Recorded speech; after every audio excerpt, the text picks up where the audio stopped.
Welcome to Toy Business Unboxed, your gateway to the secrets of the toy industry. Here, Jason Shea, a toy entrepreneur and expert in the field. Every product we develop is really inspired by some of the real life experience that we have with our son. 60% of all toys last year were sold on Amazon, which is incredible. Be passionate about it because it's a road, it's a journey. Like when you have an idea that you think is like gonna somewhat like change the world, make things better, I'd say go for it. We'll guide you through the enchanting world of toy design, marketing, and manufacturing. Now let the unboxing begin. Hello, welcome to another episode of Toy Business Unboxed. Today, we are thrilled to have Niels, a visionary board game designer and the founder of NRPGames, as our guest. He has various different backgrounds as a script editor in films and theater, and now he is spending a lot of time in the board game industry. And he also have many his journey from storytelling to game design, and his approach to self-publishing is also very different, and how he's also using tournament to really engage with the players and grow his communities. And I think today's interview is going to be a very interesting one to share some of his experience and how he got to the place that he is right now. So thank you so much for joining us on today's podcast today, Niels. Thank you for having me. Yeah, so can you first kind of just start out sharing with our audience on like your background story, like how do you get started in and how do you got into the board game industry? Yes, I've been always developing games since I was very small, and then most of the time just copying stuff, and then at one stage, from copying at a very young age, it became developing my own. But then they were always very complex games. I really like strategy kind of games. And then I think in 2010, I was in the Dolomites, in the Italian mountains, with my girlfriend at the time. Mm-hmm. And she caught me cutting out a cardboard wine box, small hexagon tiles from a cardboard wine box. And she said, "Oh, are you making a game again?" And I said, yes. Yeah. And then she said, "Please make something simple, something I like too and doesn't take too long." Okay. And actually that for me was a golden tip, because I always made these very strategic games which I could play with like 2 or 3 friends and then would last for hours. But then trying to really make it simple, all of a sudden I made something which was attracted a larger audience, and it was actually still strategic because I like strategy games, but also a lot of fun. So that, it was a good tip, and that was the game RIFUGIO, the first one I made. And then I didn't think of publishing it myself. I first went to a lot of big publishing companies. They were all very interested to publish it, but they had their own reasons not to do it, doing something similar themselves already. So in the end, I thought, why not make it myself? Okay. And can you also kind of quickly explain how the game mechanic and the rule work? And if you have the actual physical copy of the game, please feel free to share. Yeah, behind me, there's RIFUGIO and Ice Hike. RIFUGIO is the first one, Ice Hike the latest one. And there's also, maybe, I don't know if you can see it, Menhirs dans le Brouillard. A tip for everyone, if you're publishing in the Netherlands, don't go for a French title, because marketing-wise, it's not that good. For me, it was like an homage to Brittany, the northwestern part of France, where I made the second game. Okay. But short titles or English titles, they'll always work. RIFUGIO is worked though. It's Italian for mountain hut, or a shelter in the mountains. And a lot of people that been there, they know the name, and then they are interested in the game. Okay. And in a few sentences, you do like 3 things. You build the board during the game by placing hexagon tiles. And the fun thing is the board will be different every time you play. In this ever-growing landscape, everyone has his own wooden meeple with a backpack. Imagine that you in the mountains, and you score points for all the lovely things you visit: flowers, animals, mountain tops, waterfalls, etc. But not for the bears. The bears are minus points. Okay. And finally, of course, you can build a refugio, a mountain hut. And if other people pass your hut, you also score points. And the one with the Oh, most points at the end wins. So I see. yeah, it's a bit How long different. does a typical gameplay last With for 2 game? players, it takes Uh, about 20 minutes. So okay. I like that a lot because it's really quick. With 3, 4, or 5, it takes about an hour to play. Oh, And about an there's hour. also an extension set already included in the box, Rivers and Rafts, it's called. And then it takes about 5 minutes extra if you play with 2, or 15 if you play with more. I Something like see. that. Yeah. Is the game also currently available for purchase in US as well, or is it only in European Union? I'm afraid only in European Union, and then almost only in the Netherlands. There is a distributor in Belgium, a web shop in Germany, and one in Denmark, but Okay. that's currently it. Yeah. I see. Yeah. So I also want to kind of talk about like what you kind of mentioned a little bit already, because that's a common struggle or the common difficult decision a lot of the game designers need to make is going self-publishing or try to license your board game Yes. to a bigger publisher. Like, Yeah. so can you kind of talk a little bit more about that decision that you make? Sure And thing. Mhm. Yeah. Because like I said, I thought I'd go to a big publishing company. Well, in the Netherlands, there's Jumbo that's been there for years, and there's 99 Games. These are Okay. the biggest two, I suppose. And so I looked on the website of 99 Games, and then it sort of said, if you got an ID, don't come to us. You see Only, on the website, really? yeah, if you really, really want to, we've got a stand at one Yeah. of the fairs in the Netherlands. Yeah. And if you're very early, your name can be put on a list, and you can show us your ID. And then I was, so I did, and halfway during the day, it was my time. And before me, there was someone with a lovely artwork in line, and Okay. then he got really terrible feedback.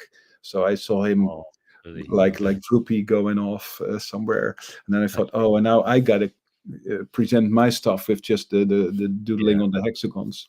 But Yeah. they really liked it, and so they tested it, and then they gave me some feedback in the end. And the end game wasn't good at that time, and they were right, actually, because it wasn't.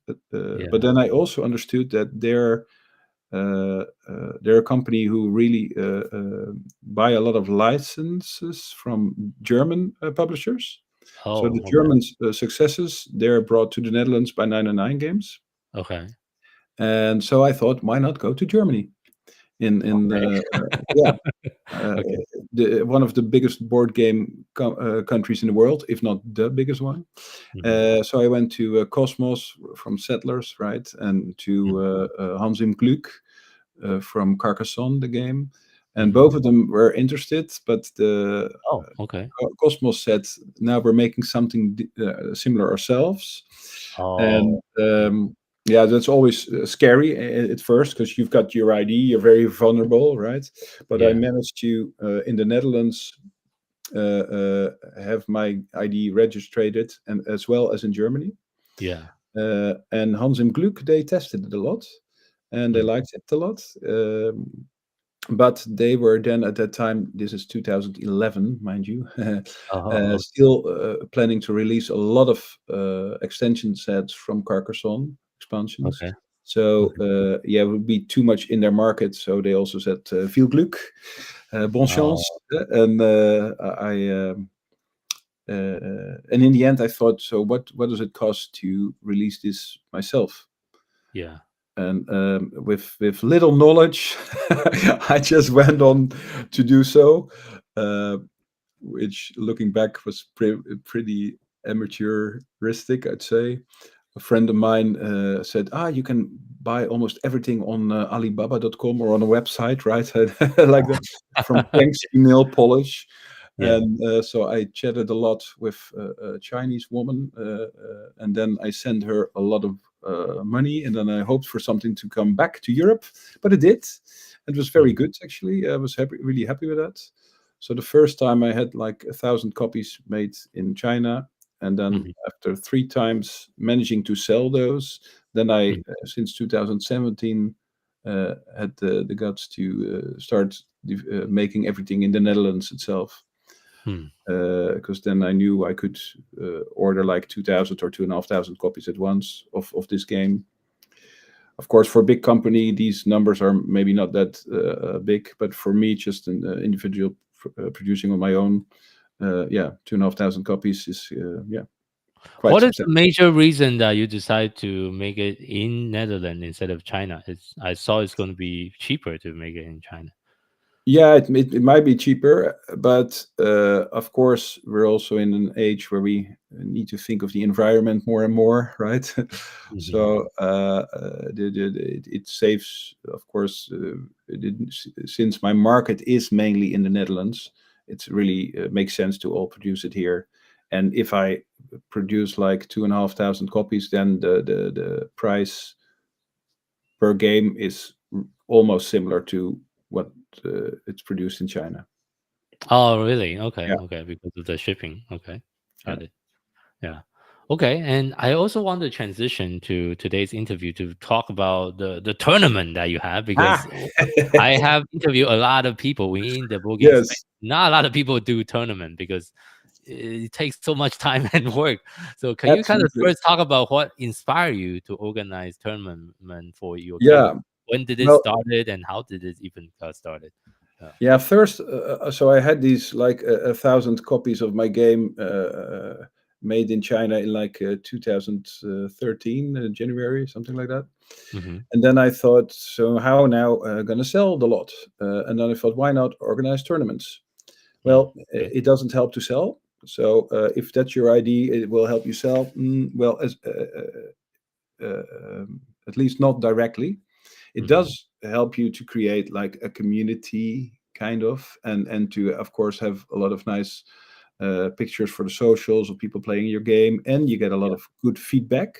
You see Yeah. how people react to the game, how they play it. So it's and it's a lot of fun. I like it a lot. So that Mhm. helps. I think I organized now like 100 tournaments in the last 10 years. Whoa. So it's quite substantial. Whoa, that's a lot. Um, Yeah. but mainly amongst students, Okay. because that's like they've got a lot of time.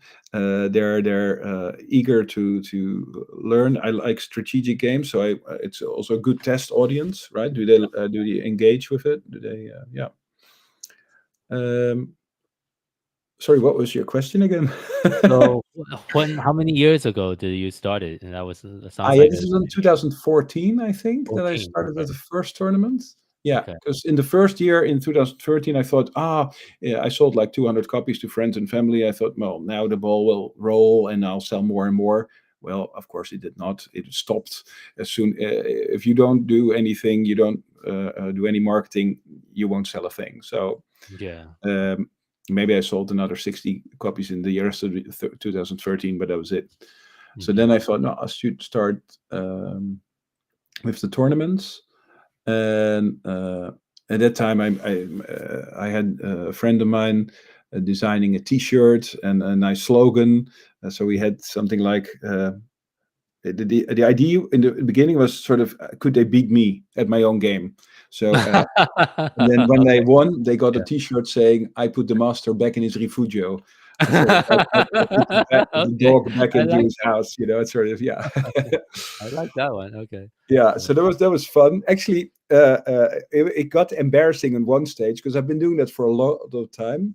I think in Yeah. 2014 and 15, and then we had this group of at least 20 people who were very fanatic, trying Yeah. to beat me, which Yeah. sometimes worked, sometimes not, and it was always great fun. But then Yeah. I got invited for a bigger stage. It was a fair in the Netherlands, in Gouda, Oh, okay. and Nice. they said, "Could you organize a national championship of your game?" I said, "Yes, Oh, I'd love whoa. that."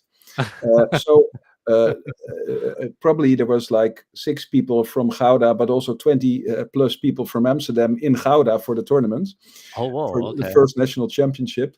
But I Nice. participated myself because with all these Amsterdam people, they'd love to beat me. But oh, embarrassing, embarrassing! I won in the end which you for did the one. 20, Okay. yeah, which was of course very embarrassing looking back at the moment also, because for the 20 people from Amsterdam, they were used to it. It was fun for them. But the Yeah. other people everywhere, there was like 100 people, over 100 people on the fair, and they all thought, so this guy organizes his own tournament and wins it. What, it was really, really embarrassing. I'd recommend not to do that anymore. But it Yeah. sort of it does describe you, give you an idea of how much I was involved and really loved the tournaments. I think you I gotta see. love it to make such an effort to organize all those. But I was kind of this was 2015, so now it's 10 years ago. But I Yeah. was I don't know the English words, but I didn't learn really quickly, because in the year after but then I became second in my own championship, and then so there was big cheers all around for the one who beat me. Yeah. And then afterwards, I did participate 3 times. Yeah, it's embarrassing to say, but then I was fourth. And in the end, I thought, so this is enough. And now for the last 8 years, I've been giving it away, and then seeing how people play without, of course, me participating. So how does the rule of this kind of tournament work? Is it like a round of elimination, or Yeah, it had different phases. First, because first I started out playing like 3, 4, 5 people on one table, but then Okay. as people got better and better, it more and more became a 1 against 1 kind of game. Oh, Because really? then, Okay. of course, Okay. if we just play the 3 of us, and number 3 made a mistake, it's your turn, and then it's someone else's turn who made a mistake, and then it's my advantage because someone just made a mistake, right? So Yeah. that didn't feel right. So now it's only 1 against 1. If you make a mistake, it's my benefit, and vice versa. I see. Okay. Okay. And Okay. and also what helps is that with 2 players, it's only like 20 minutes. So Oh, it's shorter too. it's also nice. Okay. So now the idea is that everyone has the chance to play 2 games. Hmm. So that will take like, maximum half an hour per game, but like an hour max. Most of the time, it can be played in like 13 minutes, but let's say 20 at average. And Yeah. then the best 8 of the tournament, they go to the finals. Okay. And how to decide who are the best 8? Well, first we look at who's won. Yeah. So imagine there's like 4 people that won 2 times. Well, they're through anyways. And Yeah. there's a lot of people that only won once. But then you Mm. can make a distinction between the people who won once. And then we look at the goal score, which is Oh, amount okay. of points they scored more than their opponents in the 2 Opponent. games they had. Okay. Okay. Okay. And that makes a ranking of 8, or from all the participants, of course. But the top 8 then plays the finals. And in the finals, there's number 1 will be paired with number 8, Okay. 2 with 7, It's 3 like with a 6, playoff. Yeah. 4 and Kind of 5. playoff Yeah, style. and Got it. then it's a certain death, right? If they lose, they're out. And Mm. I see. I see. And what is the price for the winner at the end? well, in the beginning it was T-shirts, but now, and sometimes it was drinks at the bar because it was students, right? But nowadays, for the national championship, so it will be hosted this year for the 10th time. Is a very nice silver puppet made by a goldsmith in the Netherlands. Oh. It's a massive silver engraved with RIFUGIO, national champion of the Oh, Netherlands. really? Yeah, and then the year, of course.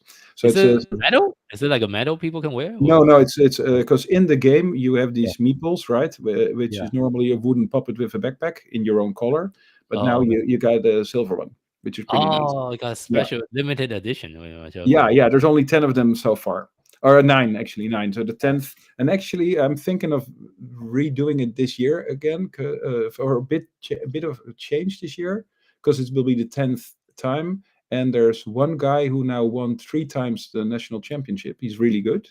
Oh, Um, and there's also a ranking. The eternal ranking. He passed me on so quite some time ago. So it Oh, hurts okay. a bit. But He's also the same guy that beat you before. Is that the same sorry. guy? Is that the same person that beat you in the tournament before? No, That you, no, there was someone no, else then. Yeah. okay, different Now he person. came a bit later to the party, but he's really really good. And yeah, we had a great. Well, let's finish my first story. So now he's won this puppet 3 times, but he can only play with one at a time, right? So it doesn't make much sense to have so many puppets. But in the game, you have a lot of refugi mountain huts. So Yeah. from this year on, I think of the prize being a silver mountain hut instead of a puppet, which makes Oh, more sense because it's a refugio anyways. And for the game yeah. refugio, it makes a lot. And then you can save like, or if you win like 5 times, then you have your complete set. So it will be great, of course. Oh, okay. Um, Okay. but so I far, so they could win a silver set for the winner, an orange set to play with for the runner-up, and a purple set for number 3. And these are all colors that are not in the original game, so it's really Oh, nice to have your own color to play with, I'd say. Yeah. I And then see. there's this ranking of each year, and the eternal ranking, where you can find yourself somewhere in the list. Yeah. I see. I see. I see. Do you also see tournament as like a really good marketing tool for your game, so people is more aware Mm, of it I, and I'd, actually I'd drive more sales? Yeah, I'm doubtful. I don't know for sure because Oh, at the really? tournament itself, I never sell many games, or not, I I don't see. sell that many games. Yeah. However, having said that, that's at the student tournaments I organize because students have a lot of time and not that much money, right? Yeah. But at the fairs, I now do organize also a lot of tournaments at fairs, and there it does help sales because then people you're really Can see it. visible, right? Yeah. At a fair, game Yeah. fair, and then people say, "Oh, it's," and if they've participated or even if they've not participated, you see a lot of people playing it, and then Yeah. that it does help sales. That's a help. Okay. In Yeah. the area. Okay. Okay. Depends also a bit on the fair because we've got 2 big ones in the Netherlands. One's Hmm. called Spellenspectakel. It's the biggest one. Hmm. And that one, uh, um, I think it has like at least 10,000 visitors a day, which Hmm. compared to Essen in Germany, like 50,000 a day, of course, is still nowhere. But anyway, it's a big one. Their sales is definitely good in the Netherlands, but I do have this tournament there. But even if the tournament wasn't there, I'd still be selling a lot, I think. But Mm. in the other one, it's called Zuiderspel. It's more in the south of the Netherlands. Netherlands, of course, being very small, but still we've got a south. Yeah. And there, the tournament is really, I think, a good. People do really come to play games there. And if Okay. you don't have a tournament, then you don't sell that much. So there, yeah, it does work, I think. I Yeah. see. What are some of the challenges that you have faced in organizing tournament like this, and how do you overcome them? Yeah, well, the first one, of course, is getting the people there. So location is important.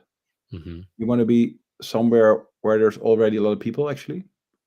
So don't go organizing your tournament very miles off center, I'd say. Okay. Yeah, and yeah, I have the advantage that I work still part-time in a theater where there's also a lot of students working. So then I've got a really direct contact with a lot of them, and I just each month I have a regular day in the month Mhm. from September to April. Yeah. Then in the Netherlands we have this saying, when there's the R in the month, so Yeah. September, December, then usually you got extra medicine because of the lack of the sunshine in the Netherlands Oh, in those okay. months. Yeah. But now I made this joke, like in the R in the month, then it's time for Rifugio, that game. So that was the start, and it was I also see. in a cafe called De Richel. So there was a lot of R's in it. So that made and then the third Thursday of the month, then we'd have a game night. So if you have a set date, then people know it's going to be there and then, and it Oh, gets in their system at some point. okay. Having And a of set course, date. if there's a ranking and they've won once, they want to defend their position, and if there's a nice prize, that helps. So Mm. that's, yeah. And then finding a location, of course, is one. But yeah, so far that's not been so much of a problem for me, luckily. Okay, okay. Um, So for some of our listener, of course, thank you so much for sharing your experience running yeah, tournament like this. What are some of the unique, I guess, tips that you would like to share with someone that have never done a tournament before? What are some of the other things that they should also think about if they want to consider to host their own tournament for their own games as well? yeah. Well, uh, for me, it's also with all these things, but it's also making board games. You know, you're trying to envision every scenario possible, and then think of a solution beforehand. Because the most disappointing thing at the tournament is, so what happens when it's a tie, right? And so now everyone's been living up to this moment, and now there's a tie. Is it now going to be Yeah, disappointment all everywhere, or do you yeah. have a solution for that, right? And Okay, and that's very cool. luckily there's in Refugio there's one in the rules already. Then the one with the most points, specific the Refugio points wins. But Yeah. that could also be a tie. Well, then in the tournament we're looking back at their scores of the previous games. Oh, okay, okay. So that these kind of things, you know, you want to. And what if someone really takes a long time? You know, if people are sometimes people take a long time for the, what do you do then? Yeah, You have an hourglass, right?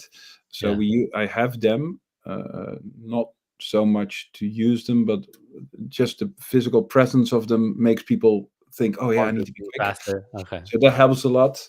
And of course, you got to think of, if people really didn't finish their turn in like a minute, then Yeah. some things happen. Yeah. Mm. So Okay. Okay. set the rules really clear for everyone.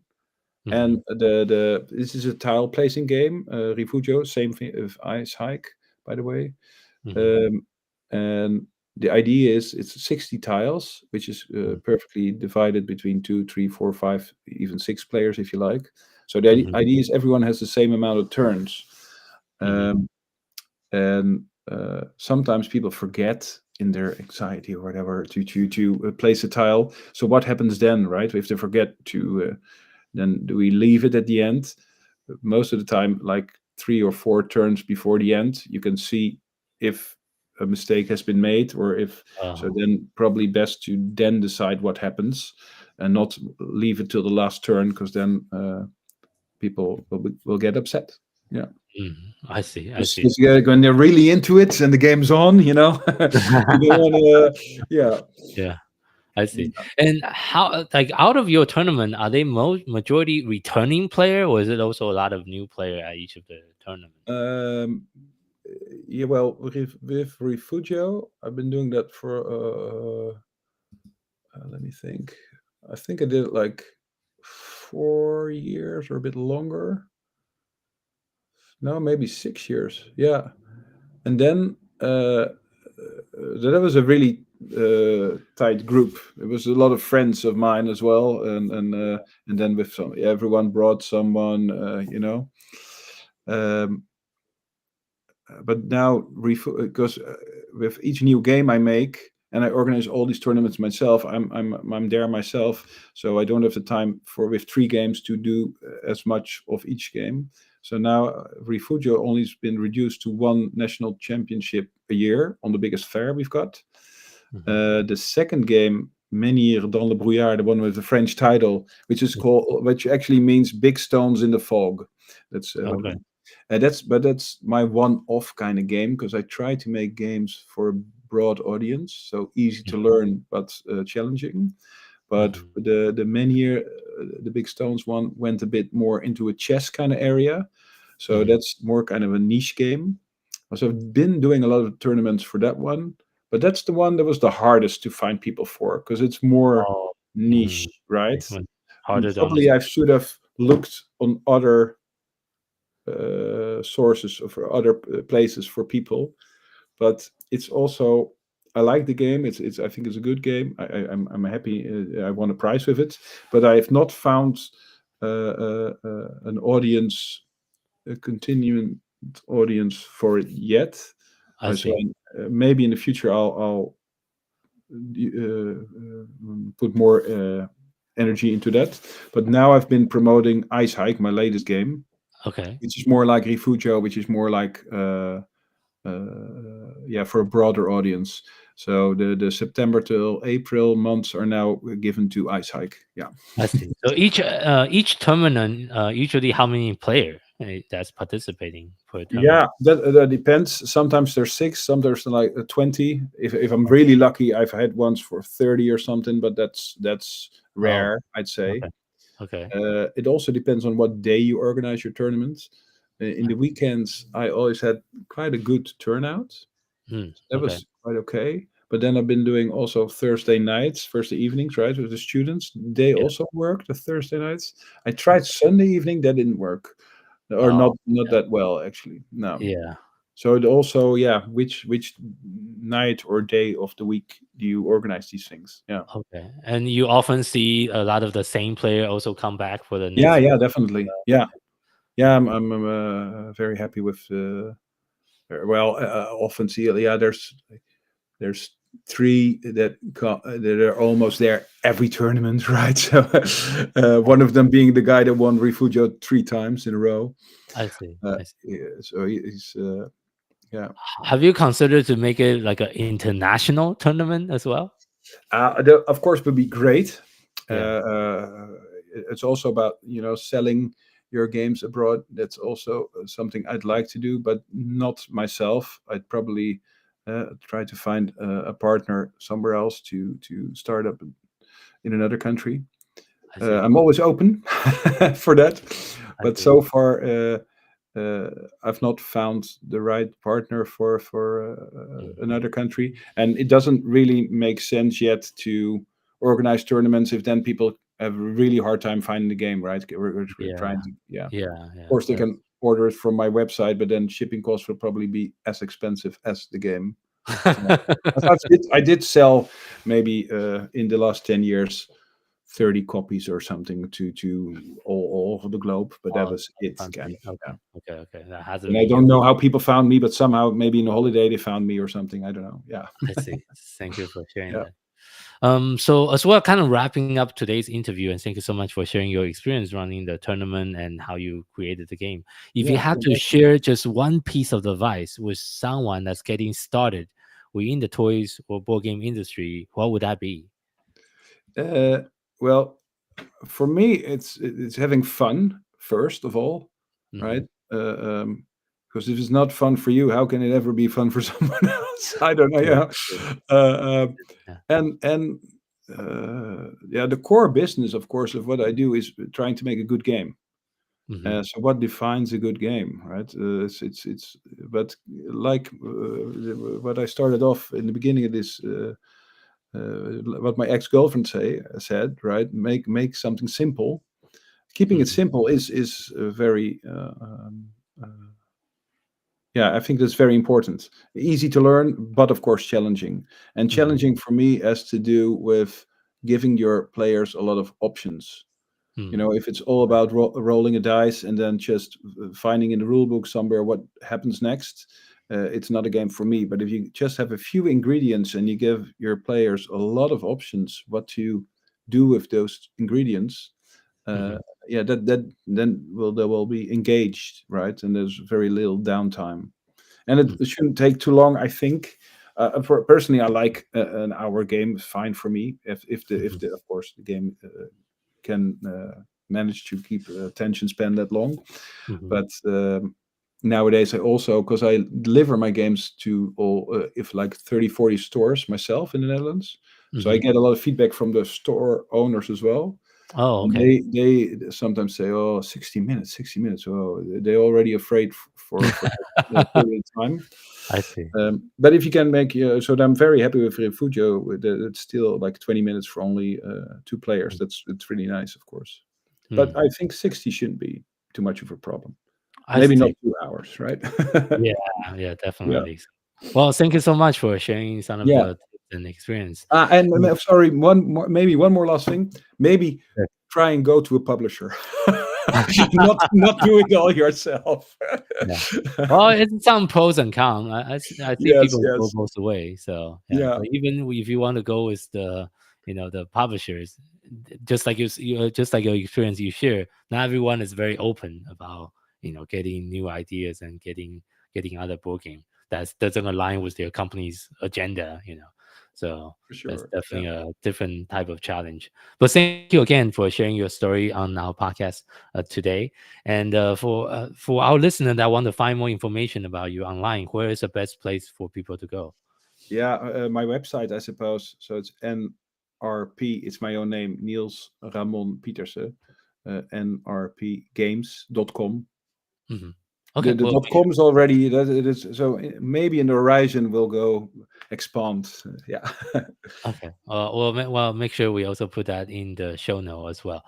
And Thank for you our very listeners, much. thank you so much for tuning in to today's episode of Toy Business Unboxed podcast. We hope you have enjoyed the conversation and find it insightful and inspiring.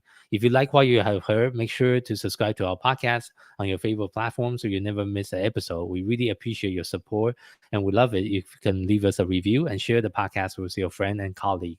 For more resource tips and the latest update in the toys and game industry, visit our website at toy-launch.com. Join the conversation and connect with us on social media using hashtag Toy Business Unboxed. We would love to hear your feedback and suggestion for future episode. Until next time, keep innovating, keep creating, and keep bringing joys to toys. This is Jason Shea signing off on the Toy Business Unboxed podcast, and we'll see you in the next episode. Thank you so much, everyone. Thank you.